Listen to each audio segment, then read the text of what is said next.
Now, Steve King is, he's racist. Now, he said some pretty awful things on TV before about immigrants, comparing them to dogs, also talking about how some immigrants from Mexico end up with cantaloupe calves from running drugs. So he said some pretty awful things about immigrants, about other people. Now, during a panel on how white the Republican leadership happens to be on the RNC, he also said some terrible things. Now, Charlie Pierce was also on this panel, and he's a writer for Esquire. And basically, what's going to start this whole conversation is that Pierce is going to say something that King is not exactly in favor of, and he's going to disagree. Let's take a look at that clip. If you're really optimistic, you can say this is the last time that old white people will command the Republican Party's attention, its platform, its public face. This old white people business, though, does get a little tired, Charlie. I mean, I'd ask you to go back through history and figure out where are these contributions that have been made by these other categories of people that you're talking about. Where did any other subgroup of people contribute more to civilization? Than white people? Than Western civilization itself, that's rooted in Western Europe, Eastern Europe, and the United States of America, and every place where the footprint of Christianity settled the world. That's all of Western civilization. Well, what about Asia? I don't want to sit here and argue in favor of We're not going to argue the history of Western civilization. Let me note for the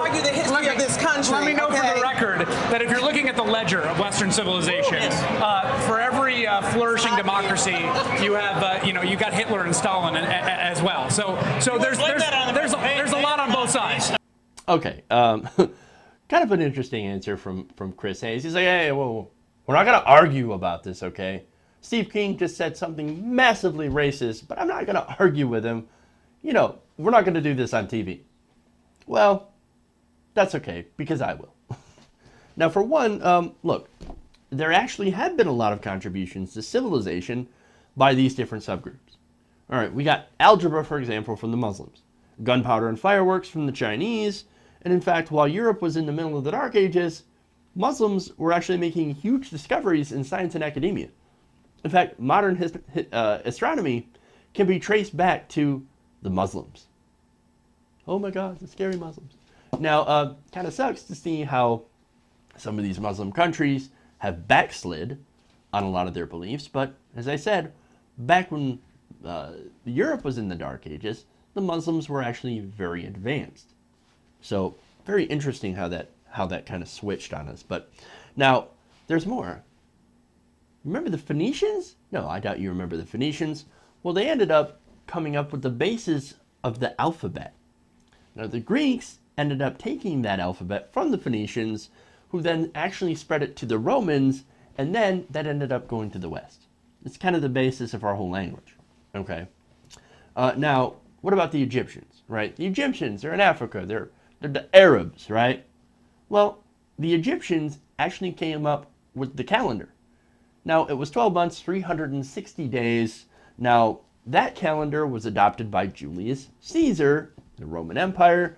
And then after that, that same calendar that was adjusted by Julius Caesar was then adopted by Pope Gregory the 13th, who then made it, basically, we've been using that Gregorian calendar ever since.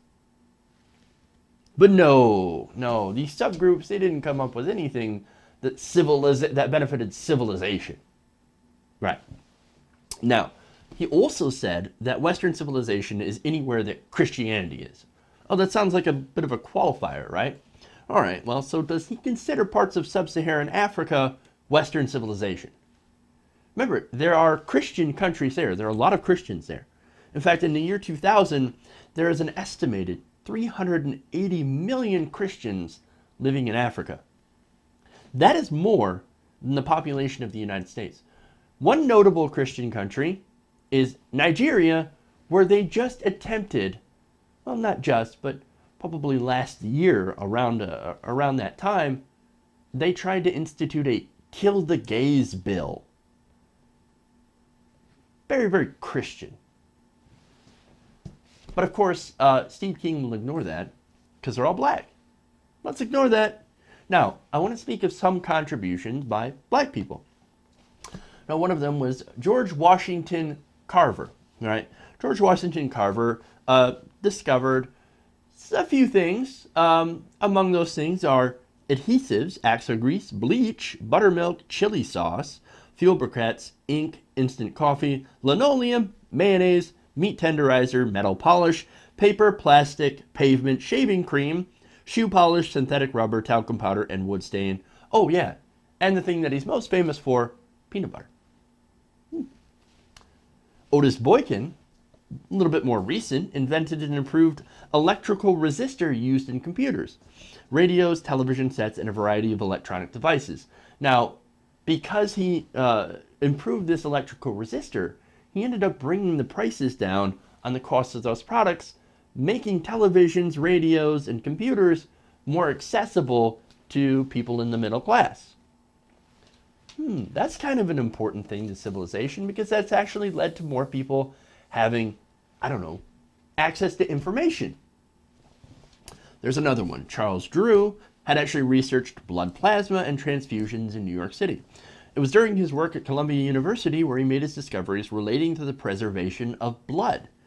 By separating the liquid red blood cells from the near solid plasma and freezing the two separately, he found that blood could be preserved and reconstitution at a later date. That guy. So that's how they can actually preserve blood for transfusions. Kind of an important thing. There's another guy, I don't have his name, where he actually improved upon the original pacemaker. Kind of an important discovery. And these are just a few examples of the many important discoveries from one of these subgroups. And look, in trying to discount these discoveries in invention and trying to compare them with the discoveries of white people is on its face incredibly racist. And has nothing to do with, by the way, the fact that the GOP leadership is not really representative of America as a whole. Remember, that's the whole thing that started this discussion, is that, hey man, the GOP leadership looks a little white. Maybe you should try to diversify, to get some other people's opinions. Maybe that might help you reach out to the people that you theoretically want to vote for you. No, we don't want to do that at all. In fact, you know what? I'm going to say, what did these people ever do for civilization? White people are better. If that doesn't sound racist, I don't know what is. And look, here's the bottom line. Human beings have made amazing discoveries, amazing inventions. They should all be celebrated. Whether it's made by a white person, a black person, a Muslim, or an Asian, it doesn't matter. Human beings are incredible. The stuff that we've made is amazing. I'm using some amazing inventions right now to talk to you guys. When you think about all the work and actually somebody thinking up these things, it's amazing, right? And trying to point out that white people, white Christians have all made more discoveries and essentially in an effort to point out how much better than they are to everyone else, that is the very textbook definition of being a racist.